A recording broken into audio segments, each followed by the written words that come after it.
11 अक्टूबर को दिल्ली सचिवालय पे हल्ला बोल, यानी कि दिल्ली कर्मचारियों का, दिल्ली सरकार में कार्यरत कर्मचारी और मजदूरों का 11 अक्टूबर को दिल्ली सचिवालय पर हल्ला बोल होने वाला है। और मेरे साथ हैं डॉक्टर दीपेंद्र चहार, इनके नेतृत्व में बहुत बड़ा आंदोलन होने वाला है जो कि दिल्ली सरकार को हिला देगा। तो ऐसी क्या मजबूरी है, क्या आवश्यकता पड़ी कि इतना बड़ा आंदोलन करने के लिए आपने इतनी बड़ी तैयारी की है? नहीं, उसमें तैयारी करने की आवश्यकता नहीं है। बहुत लंबे समय से इस सरकार को आए भी लंबा समय हो गया। इन्होंने कहा संविदा कर्मियों को हम जो है ना परमानेंट करेंगे, उनको रेगुलर करेंगे, चाहे वो एमसीडी के कर्मचारी हों, चाहे दिल्ली जल बोर्ड के हों, चाहे डेसू के हों, चाहे डीटीसी के हों, उन सबको रेगुलाइजेशन की बात हुई। तो संविदायक कर्मचारी हॉस्पिटल में भी काम कर रहे हैं, बड़ा लंबा समय हो गया, वो भी रेगुलाइजेशन की आस देख रहे हैं। तो एक संविदा एक बड़ा विषय है। जितने संविदा कर्मी हैं उनकी संख्या लाखों में है, वो लोग रेगुलाइजेशन की आस देख रहे हैं। और इस सरकार ने उनसे वादा भी किया था कि हम जब आएंगे तो आपको रेगुलर करेंगे, लेकिन उनको रेगुलर नहीं किया। इसलिए उनका आक्रोश है, वो इसलिए सड़क पे आ रहे हैं। दूसरा, रेडी पटरी वाला जो आप मजदूर देख रहे हो, रेडी पटरी पे जो काम कर रहा है उसको कोई स्थान नहीं दिया जा रहा है, जबकि कमेटी आती है उनका सामान उठा ले जाती है। तो उनके साथ भी अन्याय हो रहा है। भवन निर्माण के मजदूरों को जहां पर उनके लेबर कार्ड बनने चाहिए थे, वहां अपने उद्योगपति मित्रों के, अपने राजनीतिक पदाधिकारियों के लेबर कार्ड बनवा दिए इन्होंने। उसमें भ्रष्टाचार में इनकी एक अपनी जो एसबीएस नाम से एक श्रमिक संगठन इन्होंने बनाया था, उसके खिलाफ एफआईआर दर्ज हो गई, उस पर कानूनी कार्रवाई हो रही है। उसमें जो लोगों ने ऐसा किया उनके खिलाफ कानूनी कार्रवाई चल रही है, लेकिन धीमी गति से चल रही है। आम आदमी पार्टी कहना है कि हम गरीबों के लिए बहुत ध्यान रखते हैं, उनको फ्री में बिजली, फ्री में पानी, फ्री में बस यात्रा देते हैं, और साथ ही साथ जहाँ वो रहते हैं झुग्गी बस्तियाँ मकान बना के देंगे, और उनको होम डिलीवरी भी राशन की देंगे। ऐसे में वो क्यों गरीबों का गलत सोचेंगे, गरीबों का हित क्यों सोचेंगे? क्यों लगता है आपको ऐसा? नहीं, मैं कह रहा हूँ आप वो उनके अगर वादों को मुझे ध्यान दिला रहे हो आप, तो दिल्ली जैसी देश की राजधानी में आज क्राइम होता है, उनके कैमरे कहाँ चले गए? उन्होंने कहा कि हम हर जगह कैमरे लाए, कैमरे लगाए, लेकिन अगर उसकी भी जांच होगी तो वो भी भ्रष्टाचार के दायरे में आएगी, क्योंकि वो कैमरे भी जो है जहां लगने चाहिए थे वहां नहीं लगे, जितने लगने चाहिए थे उतने नहीं लगे।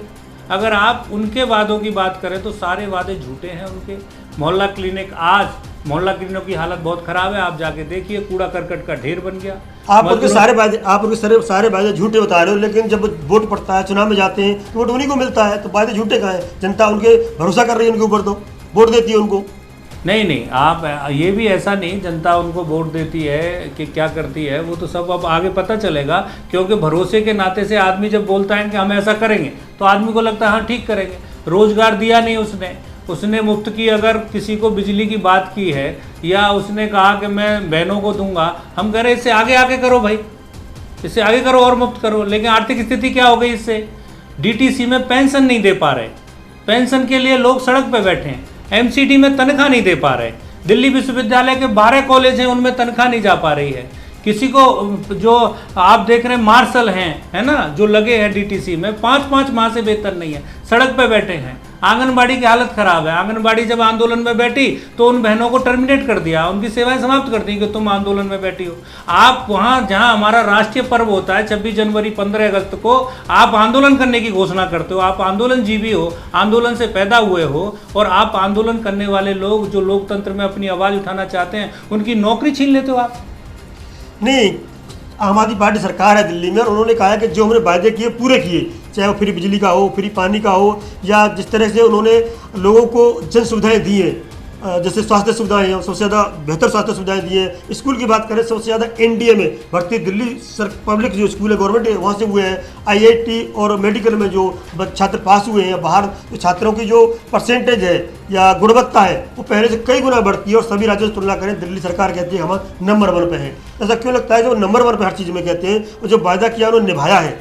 शिक्षा के क्षेत्र में उन्होंने जो कीर्तिमान स्थापित किया है, विदेशी मॉडल तैयार किया है, और लोग विदेश में आकर के स्टडी करते हैं कि दिल्ली के स्कूल और यहाँ के हॉस्पिटल और क्या नाम है जो मोहल्ला क्लिनिक है इतने उत्तम दर्जे के हैं कि वहाँ स्टडी करने आ रहे हैं, और वो बार बार अपना बखान कर रहे हैं। फिर ऐसी नौबत क्यों आ रही है? क्यों लगता है आपको कि वादा खिलाफी की उन्होंने? नहीं, मेरी बात सुनिए। आप जो है ना अखबार के उस पेज को देख के बात कर रहे हैं, जो सरकार है अपनी विज्ञापन करते हैं। केजरीवाल जो दावा कर रहे हैं, दावा कर रही है, दावा कर रहे हैं, पेज पे कहते हैं। मैं कह रहा हूँ व्यक्तिगत तौर पे आप हमारे साथ चलिए।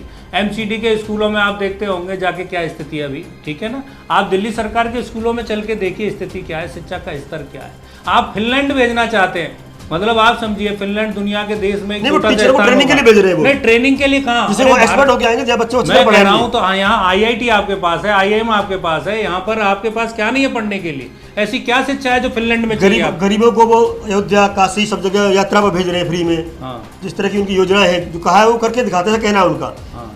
लेकिन उन्होंने तो कहा है कि हम जब पैदा हुए हैं तो राजनीति सिखाने के लिए पैदा हुए हैं, भ्रष्टाचार हटाने के लिए पैदा हुए हैं, इस तरह की बातें करके आए हैं वो। तो जब रिपोर्ट मिलता है उनको।